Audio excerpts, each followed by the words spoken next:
Já, velkomin aftur í föstudagsþáttinn. Til mín í sófann eru komnir tveir góðir gestir. Það er Anna Soffía Víkingsdóttir, júdókona og Viðar Sigurjónsson, skrifstofustjóri ISÍ á Akureyri. Hjartanlega velkomin. Takk.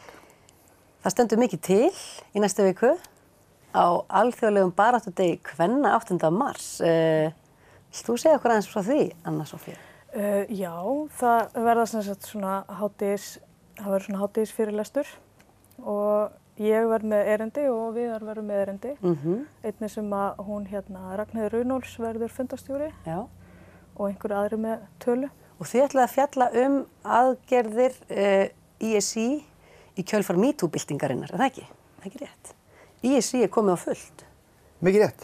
Viltu segja okkur aðeins?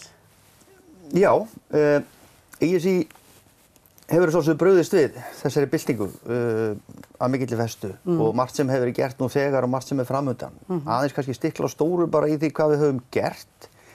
Eftir yfirlýsinguna sem að senda út 11. janúar síðastliðinn, þá brugðust við með yfirlýsingu 12. janúar. Í kjölfar að því komu forseti og framkvæmdastjóri ISÍ fram í sjónvarpi, útvarpi og öðrum miðlum og svöruðu fyrir málið.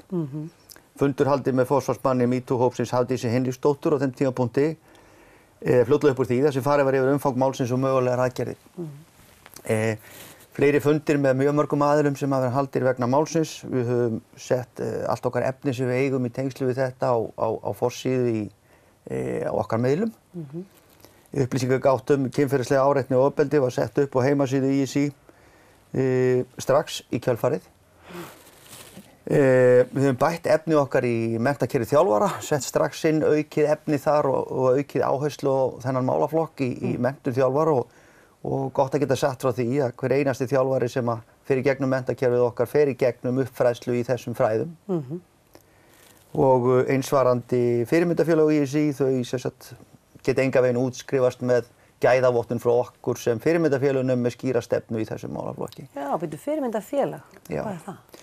Fyrirmyndafélag er verkefni sem ISÍ sett af stað fyrir allmörgum árum og þá geta sem sagt öll félög innan okkar raða sótt gæðavottun frá okkur fyrir fyrirmyndastarf. Og eitt af því sem við setjum þar í frontinn er það að vera með skýra stefnu í forvörnum og fræðslu og forvarnarmálum og jafnréttismálum og mörgum fleiri. Og þar af leiðandi eiga öll þau félög sem hafa þessa gæðavottun frá okkur skýra fræðslustefnu í þessum fræðum ásamt viðbragðsáætlun. Eru mörg fyrirmyndafélög á landinu? Þau eru cirka 45. Já, og hvað er þá mörg eftir? Það eru býsna mörg eftir ef við ætluðum að útskrifa öll, en það er samt gaman að segja frá því að þó að það séu til faktískt séu upp undir 400 félög á landinu. 400, já. Þannig að þetta virkar eins og þetta sé kannski ekki nema 10% af félögunum. Að þá eru mörg þessi félög stór og deildaskipt, þannig að upp undir 30% af hreyfingunni, 30-35% að sem sagt iðkendum innan íslenskar íþróttahreyfingar er að iðka íþrótt innan fyrirmyndafélags. Já, því að sum félögin eru svo hrikalega stór og önnur svo pínulítil. Nákvæmlega. Einmitt.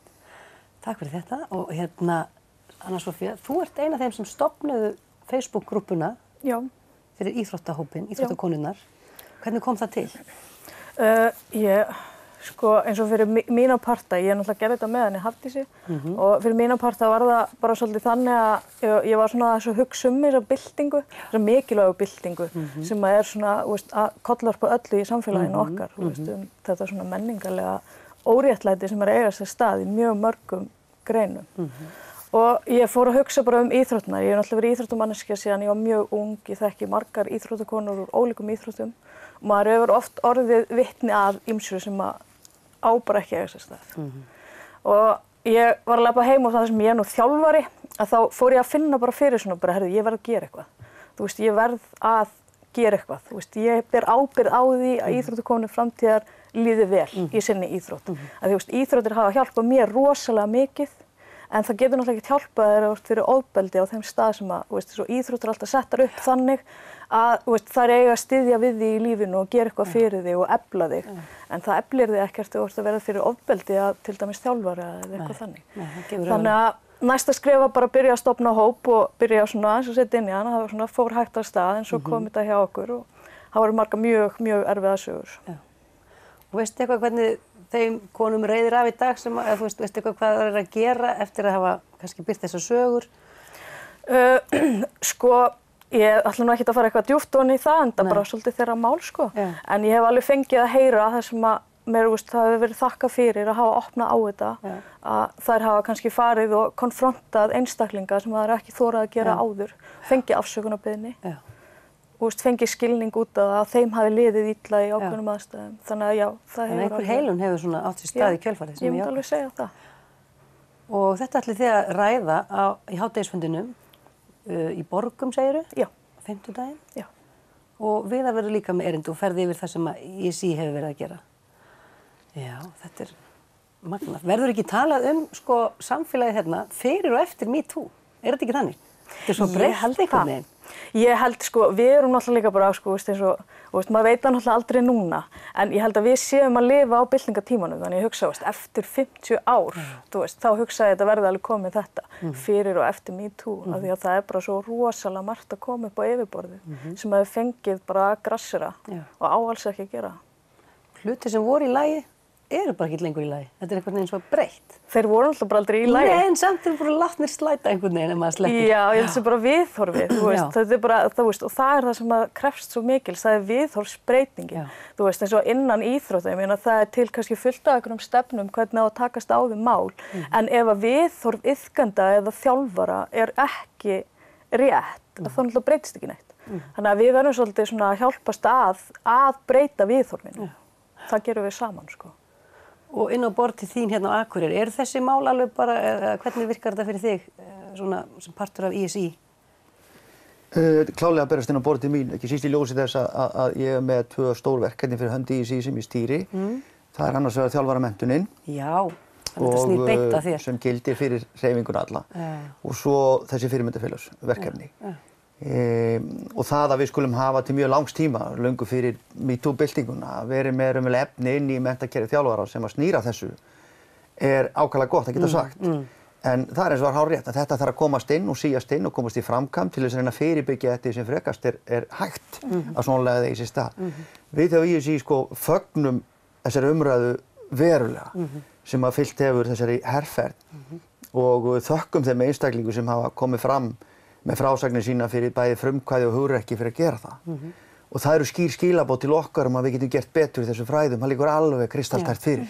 Hafið þið dregið eitthvað nýtt fólk að borðinu varðandi menntun þjálfara? Hafið þið fengið svona hugmyndir að einhverjum öðrum nálgunum til að þjálfa? Því að eitt er að lesa eitthvað á glærum, annað er að fara bara út á gólf og læra þannig. Hafið þið eitthvað breytt einhverjum áherslum? Það sem við gerðum sem dæmi í tengslu við þjálfaramenntunina því að hún stendur mér næst, að það er það að strax fyrir reynsli á stigunum núna á þessari vorun, við bjóðum upp á menntakerfið okkar námskeið bæði á vorun og sumran og haustun með mikilli og góðri þáttöku sem betur fer, þannig að við erum að mennta þjálfarana eins og frekastir kostur. Og strax núna fyrir vorunna sem hófst 12. febrúar síðastliðið vorum við búin að uppfæra og bæta inn námsefni í þessum málaflokki.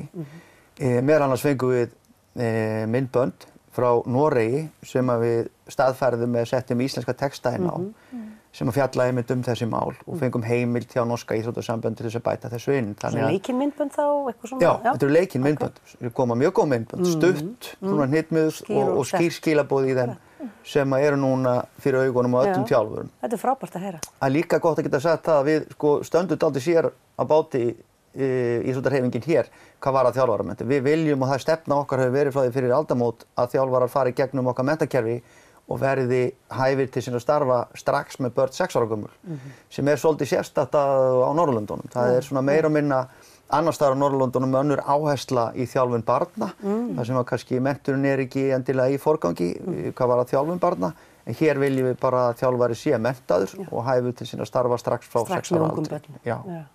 Kærar þakkir fyrir komuna og gangi ykkur vel á 50-daginn. Takk. Takk. Og bara farið ekki langt því að við sjáumst á eftir smá hlé.